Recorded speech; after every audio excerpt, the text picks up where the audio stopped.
pertama itu ada menganalisis transaksi. Analisis transaksi akuntansi adalah langkah pertama yang penting dalam siklus akuntansi. Analisis ini digunakan untuk mengetahui pengaruh dari transaksi terhadap akun-akun, sehingga membentuk persamaan dasar akuntansi. Untuk pengertian transaksinya sendiri adalah setiap peristiwa atau aktivitas yang memiliki dampak ekonomi pada keuangan perusahaan. Proses ini berguna untuk mengidentifikasi jenis transaksi, akun yang terpengaruh oleh transaksi, dan cara transaksi memengaruhi saldo akun. Dengan mengidentifikasi dan menganalisis setiap transaksi, kita dapat menentukan bagaimana pengaruhnya terhadap ekuitas pemilik serta berbagai aset dan kewajiban, sehingga dapat dicatat dengan benar ke dalam pembukuan akuntansi. Untuk memahami sepenuhnya bagaimana analisis transaksi akuntansi mempengaruhi persamaan akuntansi dasar, kita harus terlebih dahulu memahami apa persamaan akuntansi dan bagaimana cara kerjanya. Selanjutnya, bisa kita lihat di sini ada persamaan dasar akuntansi. Aset sama dengan kewajiban ditambah ekuitas atau harta aktiva sama dengan utang pasiva ditambah modal. Berikut ini tabel saldo normal akunnya. Untuk kelompok akun aset, aktiva atau harta, dia bertambah di debit, berkurang di kredit, saldo normal akunnya berada di debit. Untuk akun ekuitas atau modal, dia berkurang di debit, bertambah di kredit, dan saldo normal akunnya berada di kredit. Untuk liabilitas, pasiva atau kewajiban, dia berkurang di debit, bertambah di kredit, dan saldo normal akunnya berada di kredit. Untuk akun pendapatan, berkurang di debit, bertambah di kredit, dan saldo normal akunnya berada di kredit. Dan akun beban atau biaya, dia bertambah di debit, berkurang di kredit, dan saldo normal akunnya berada di debit. Di sini ada klasifikasi akunnya. Yang pertama itu ada akun neraca. Akun neraca itu terdiri dari aset atau sumber daya yang dimiliki oleh perusahaan. Yang kedua, kewajiban atau liabilities, yang artinya utang terhadap pihak luar atau kreditur. Yang ketiga itu ada modal atau equity, yaitu hak milik terhadap perusahaan. Jadi akun neraca ini adalah akun yang nantinya dipakai di laporan neraca yang terdiri dari 3 akun, yaitu aset, kewajiban, dan modal. Yang kedua ada akun laba rugi. Akun laba rugi ini terdiri dari pendapatan, yaitu hasil atau penghasilan yang diperoleh perusahaan yang akan menambah modal. Yang kedua itu ada akun beban, yaitu penggunaan harta atau jasa untuk memperoleh pendapatan. Jadi nantinya akun laba rugi ini yang akan dipakai untuk laporan laba rugi yang terdiri dari pendapatan dan juga akun beban. Selanjutnya ada langkah-langkah menganalisis transaksi. Yang pertama itu kita tentukan apakah peristiwa tersebut merupakan transaksi akuntansi. Kedua, identifikasi akun apa yang terpengaruh. Ketiga, tentukan jenis akunnya. Keempat, tentukan akun mana yang harus kita debit dan kredit. Kelima, terapkan aturan debit dan kredit ke akun ini. Yang terakhir yaitu mencatat transaksinya.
Selanjutnya adalah akuntansi perusahaan dagang. Pengertian perusahaan dagang adalah perusahaan yang bergerak dalam bidang perdagangan barang dan kegiatan utamanya adalah menjual barang. Untuk akuntansi perusahaan dagang adalah proses pencatatan maupun prosedur akuntansi di perusahaan dagang. Selanjutnya ada ciri-ciri perusahaan dagang. Yang pertama itu ciri-cirinya mempunyai kegiatan utama antara lain membeli, menjual, dan menyimpannya, kemudian menjualnya kembali. Yang kedua ada tidak menjalankan proses produksi terhadap barang-barang yang dijual. Yang ketiga, barang yang dibeli langsung dijual kembali tanpa melalui proses pengolahan atau perubahan sedikit pun. Ciri yang keempat yaitu perhitungan keuntungan didapatkan dari total hasil penjualan dikurangi biaya pembelian dan biaya operasional. Ciri kelima, kegiatan akuntansinya berdasarkan dengan akun persediaan barang. Untuk jenis laporan yang dibutuhkan dalam akuntansi perusahaan dagang, yang pertama adalah laporan laba rugi, kedua laporan neraca, ketiga laporan arus kas, keempat laporan persediaan barang, kelima laporan utang, keenam laporan piutang. Selanjutnya, untuk akun yang termasuk dalam akuntansi perusahaan dagang ada akun pembelian, akun potongan pembelian, akun retur pembelian, akun persediaan barang dagang, akun ongkos angkut pembelian, harga pokok penjualan atau HPP, akun penjualan, akun potongan penjualan, akun retur penjualan, akun ongkos angkut penjualan, dan beban pemasaran. Selanjutnya ada pengertian akun pembelian. Jadi akun pembelian ini adalah akun untuk mencatat pembelian barang yang masuk ke bisnis atau perusahaan sebelum dijual ke konsumen. Transaksi selain pembelian barang tidak dimasukkan pada akun ini. Selanjutnya ada akun potongan pembelian.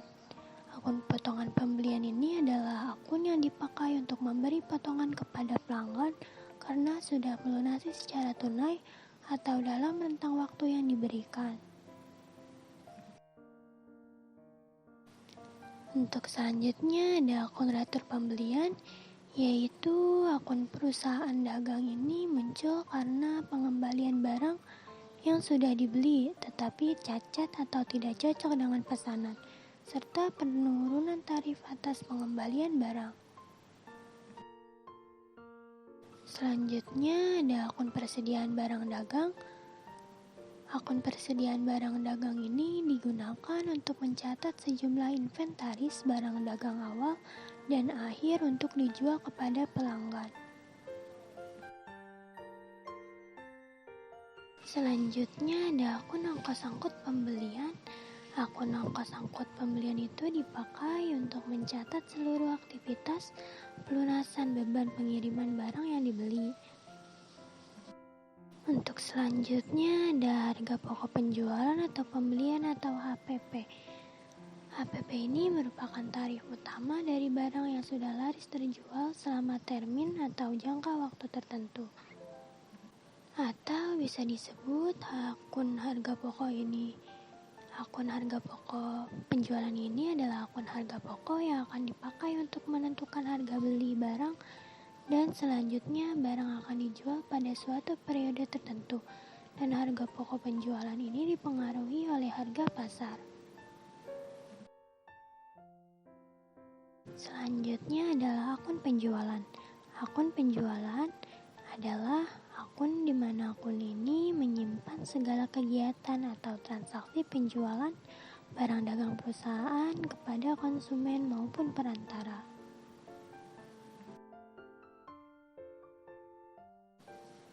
Selanjutnya adalah akun potongan penjualan. Akun potongan penjualan digunakan untuk mencatat diskon yang dijanjikan penjual kepada konsumen karena telah melunasi secara tunai atau sesuai rentang waktu yang ditentukan. Yang selanjutnya adalah akun retur penjualan. Akun retur penjualan ini merupakan akun yang digunakan untuk mencatat pengembalian barang karena cacat atau tidak sesuai dengan pesanan. Untuk selanjutnya adalah akun ongkos angkut penjualan. Akun perusahaan dagang ini merupakan beban yang ditanggung penjual untuk mengantar barang sampai ke pelanggan. Dan selanjutnya adalah beban pemasaran. Beban pemasaran yaitu beban yang digunakan untuk semua yang ditanggung oleh perusahaan dagang untuk menjual barang-barang persediaan hingga sampai ke tangan konsumen. Contohnya seperti biaya iklan, biaya pemasaran, dan lain-lain. Untuk selanjutnya di sini adalah contoh soal untuk membuat jurnalnya. Kantor akuntan Alan dimiliki dan dikelola oleh Tuan A. Gedung dan peralatan kantor yang digunakan adalah sewaan karena sedang menunggu perluasan. Aset dan kewajiban perusahaan per 1 November 2020 adalah sebagai berikut. Kas Rp170.200.000, piutang usaha Rp190 juta, perlengkapannya Rp20.750.000, tanahnya Rp30 juta, utang usahanya Rp64.200.000. Transaksi bisnis selama bulan November 2020 dirangkum sebagai berikut. Untuk tanggal 2 ini transaksinya adalah Tuan A menambah investasi di perusahaan dengan setoran tambahan kas 150 juta dan kendaraan senilai 75 juta. Untuk jurnalnya bisa dilihat di sampingnya, yaitu tanggalnya tanggal 2 bulan 11, nama akunnya adalah kas 150 juta di debit, kendaraan 75 juta di debit. Pada modal usaha, total dari kas dan kendaraan itu berada di kredit 225 juta. Tanggal 5 November membeli tanah untuk digunakan sebagai area parkir dengan membayar tunai 45 juta. Untuk transaksi ini adalah membeli tanah dengan tunai, yang artinya dengan cash ya. Dan di sini bisa kita lihat tanah itu termasuk aset dan membayar tunai dengan cash itu termasuk aset. Jadi ada penambahan aset dan juga pengurangan aset. Untuk jurnalnya itu berada di sebelahnya, yaitu tanah bertambah berada di debit 45 juta. Tanah itu kan termasuk aset dan aset saldo nominalnya berada di debit. Dan untuk kasnya itu karena kita membayar secara tunai, jadi ada pengurangan aset atau pengurangan kas yang berada di kredit. Selanjutnya ada transaksi tanggal 7 November, yaitu membayar sewa tempat untuk 4 bulan sebesar 40 juta rupiah. Untuk transaksinya ini kita membayar sewa dahulu untuk 4 bulan, jadi nanti dipakai kemudian atau belum kita pakai. Dan ini termasuk akun aset ya, sewa dibayar di muka karena kita bayar dahulu untuk 4 bulan. Dan untuk bayarnya ini kita pengeluaran kas. Jadi untuk jurnalnya adalah sewa dibayar di muka, dia pertamanya di debit 40 juta, dan untuk membayarnya itu pengeluaran kas, dia berkurang di kredit sebesar 40 juta rupiah. Tanggal 8 November yaitu menerima pendapatan atas jasa yang diberikan sebesar 70 juta rupiah. Jadi dalam transaksi ini kita menerima pendapatan yang artinya kas kita bertambah karena menerima dan pendapatan kita juga bertambah. Untuk jurnalnya yaitu kas bertambah di debit sebesar 70 juta dan pendapatan jasa bertambah di kredit 70 juta rupiah. Transaksi tanggal 10 November yaitu membayar kreditur untuk melunasi utang usaha sebesar 25 juta rupiah. Untuk jurnalnya yaitu utangnya berkurang karena sudah dibayar. Utang berkurang itu di debit dan kasnya juga berkurang karena sudah membayar utang tersebut. Kas berkurang di kredit 25 juta rupiah. Transaksi tanggal 11 November yaitu membeli perlengkapan secara kredit 8.200.000 rupiah. Untuk jurnalnya itu berarti perlengkapan kita bertambah di debit 8.200.000 dan karena secara kredit berarti utang kita bertambah di kredit sebesar 8.200.000 rupiah. Transaksi tanggal 12 November yaitu menerima pendapatan atas jasa audit dan dicatat sebagai piutang usaha sebesar 155 juta rupiah. Untuk jurnalnya yaitu karena dicatat sebagai piutang usaha berarti piutang usaha kita bertambah di debit sebesar 155 juta rupiah. Dan karena kita menerima pendapatan, jadi pendapatan kita bertambah di kredit sebesar 155 juta rupiah. Transaksi tanggal 15 November menerima kas atas piutang dari pelanggan sebesar 200 juta rupiah. Untuk jurnalnya adalah karena kita menerima kas berarti kas kita bertambah di debit sebesar 200 juta rupiah. Dan piutang kita berkurang di kredit sebesar 200 juta rupiah. Transaksi tanggal 20 November yaitu menerima tagihan bulanan untuk beban bulan November dibayarkan tanggal 10 Desember sebesar 16.380.000 rupiah.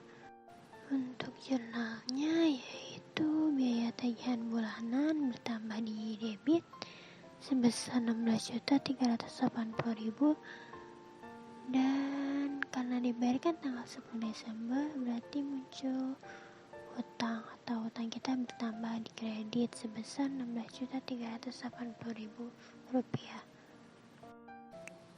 Transaksi tanggal 26 November membayar biaya berikut ini yaitu biaya gaji 80 juta, biaya utilitas 11.575.000 dan biaya lain-lainnya 2 juta. Untuk jurnalnya yaitu biaya gaji berada di debit 80 juta, biaya utilitas berada di debit 11.575 dan biaya lain-lainnya juga berada di debit 2 juta. Dan kasnya berkurang karena sudah membayar biaya-biaya yang tadi, berkurang di kredit sebesar 93.575.000 rupiah.